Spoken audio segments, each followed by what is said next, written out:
Hello class, today we are going to start with our first chapter of class 9 science of chemistry, that is chapter number first, matter in our surrounding. चलिए पहले हम इस chapter के introduction से start करते हैं.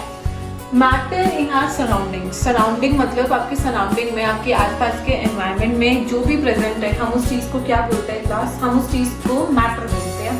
अब सबसे पहले क्वेश्चन ये आती है कि what is a matter? Matter क्या चीज़ है मेरे यूनिवर्स में? मतलब everything in this universe which occupies space and has mass, मैं उस चीज़ को क्या बोलूँगी? मैटर बोलूँगी.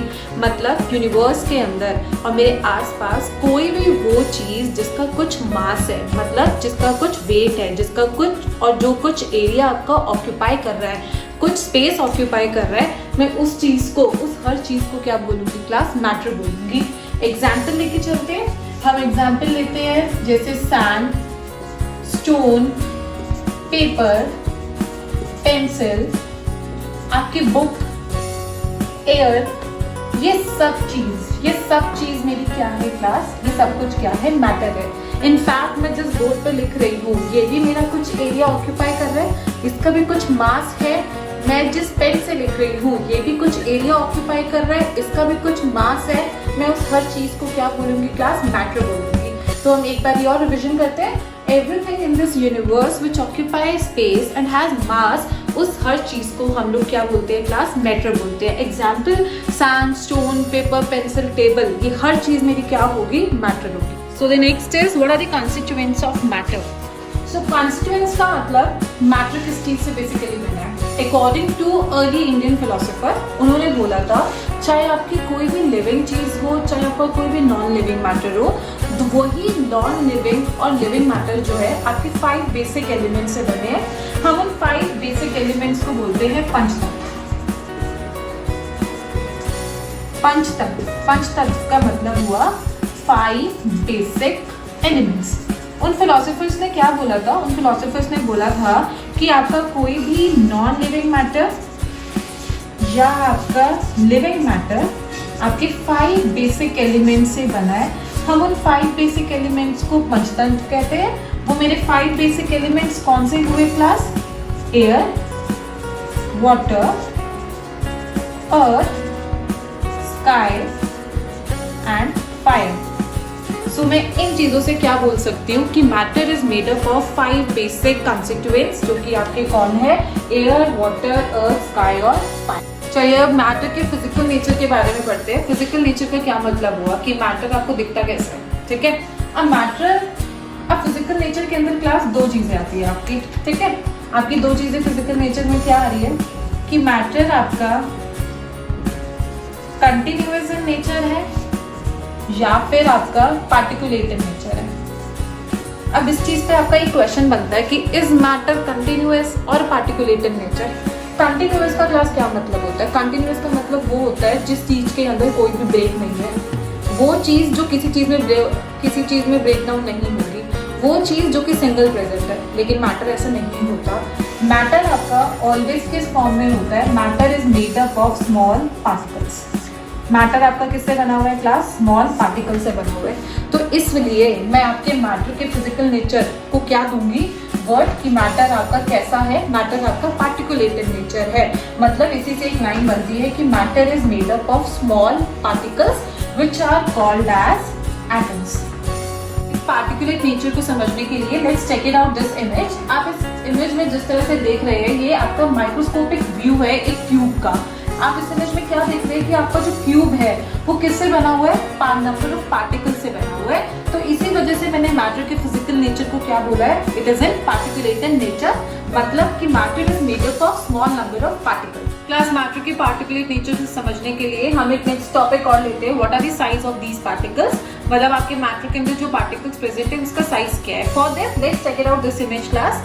आप एक एग्जाम्पल लेते हैं हम. अगर मैंने वाटर के अंदर अगर मैं रेड कलर को मैं मिक्स करूंगी, रेड कलर मिक्स करने पे क्या होगा?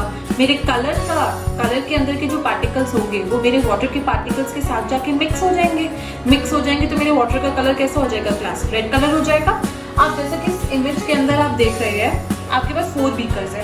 अब 4 बीकर्स के अंदर आपका कलर जो है ग्रेजुअली चेंज होता जा रहा है.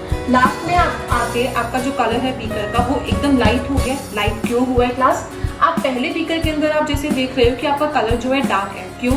आपका रेड कलर वाटर के साथ जाके मिक्स हुआ, तो आपके रेड कलर के पार्टिकल्स आपके मिक्स हो गए वाटर के पार्टिकल्स के साथ जाके।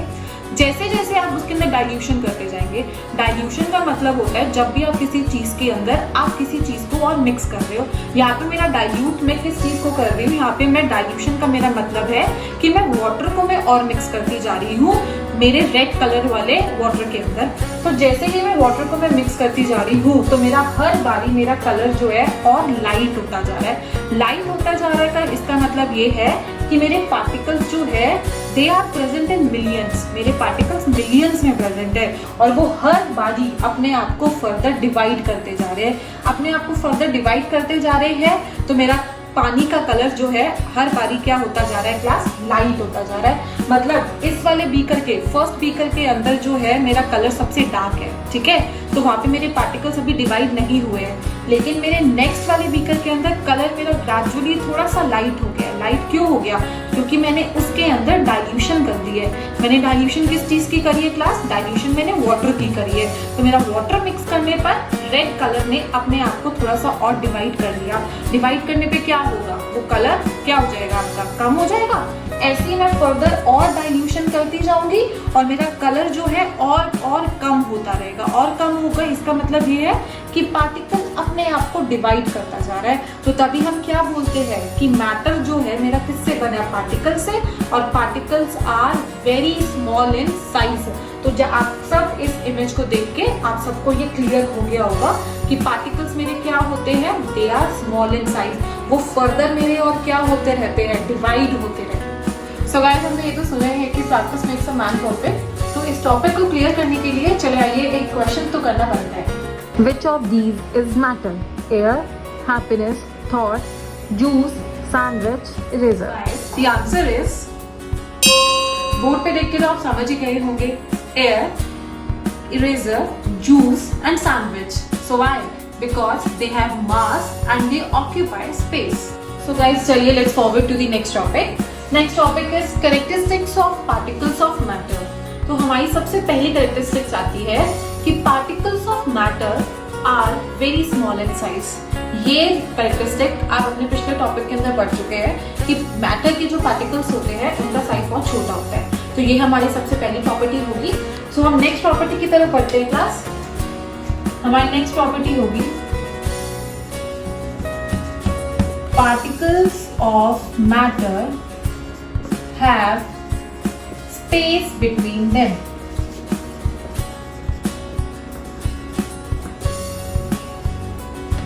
Particles of matter have space between them. तो क्लास इस चीज को हम एक एग्जाम्पल के थ्रू करते हैं।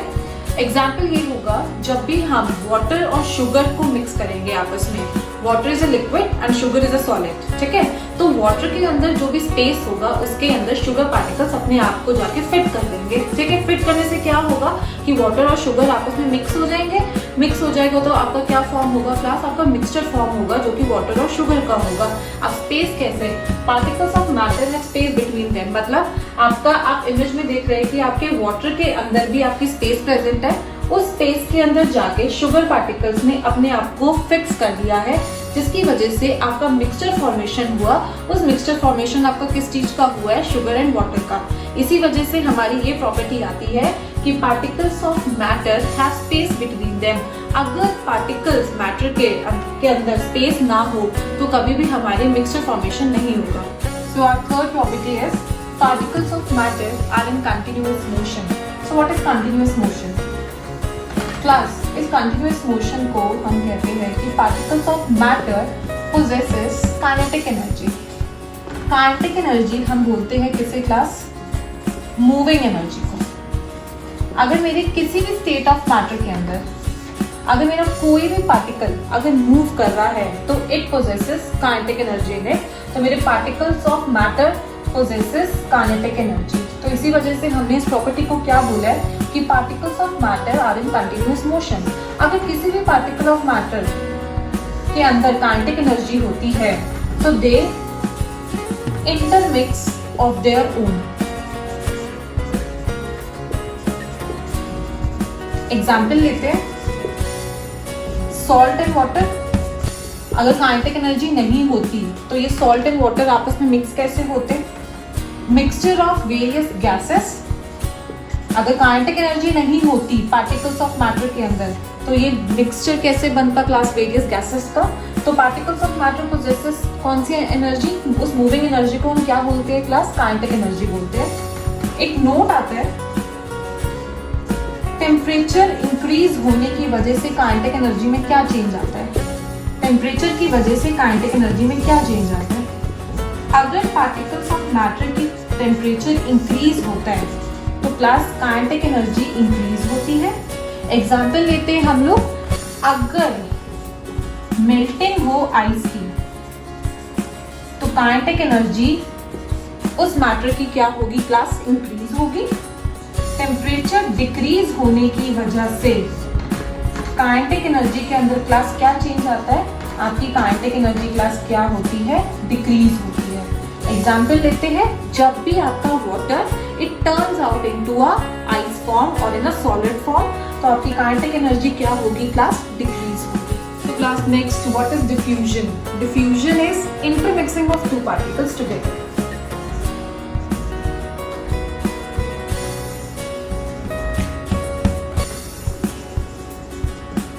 So class, what is diffusion? Diffusion is intermixing of two particles together. Intermixing of two particles class obvious है कि ये कैसे होगा? ये इस वजह से होगा बिकॉज उन पार्टिकल्स के बीच में क्लास क्या होगी? काइनेटिक एनर्जी होगी। तो काइनेटिक एनर्जी हमने पीछे वाले टॉपिक में, अपने प्रीवियस टॉपिक में क्या पढ़ा था कि kinetic energy is moving energy. तो intermixing of two particles together, इसका बहुत ही कॉमन एग्जांपल हम फिर से ले लेते हैं। Mixture of salt and water, mixture of various gases, mixture of sugar and water. तो ये मेरे दो एग्जांपल क्लास किसके हो सकते हैं? डिफ्यूजन के। And you can see in the image class, this is the topic of, this is the image of before diffusion and this is the after diffusion. आप बिफोर डिफ्यूजन देख रहे हैं कि आपके पार्टिकल्स कैसे अलग अलग हैं, और लेकिन आफ्टर डिफ्यूजन हमने देखा कि आपके पार्टिकल्स क्या हो गए हैं? आपस में मिक्स हो गए हैं। तो हम इस इंटरमिक्सिंग ऑफ पार्टिकल्स को क्लास क्या कहते हैं? Diffusion. Our next property is particles of matter attract each other. Attract each other class, what does it mean? It means कि हमारे पार्टिकल्स के बीच में इंटरमॉलिक्यूलर फोर्स ऑफ अट्रैक्शन होता है। Intermolecular force of attraction, intermolecular force of attraction का मतलब है कि ये फोर्स आपके मैटर के पार्टिकल्स के बीच में रहता है। ये फोर्स आपकी वेरी करती है in different forms of matter में। अब डिफरेंट फॉर्म्स ऑफ मैटर की मैंने बात की है तो क्लास इसी बेस पे हमारे जो स्टेट्स ऑफ मैटर आता है,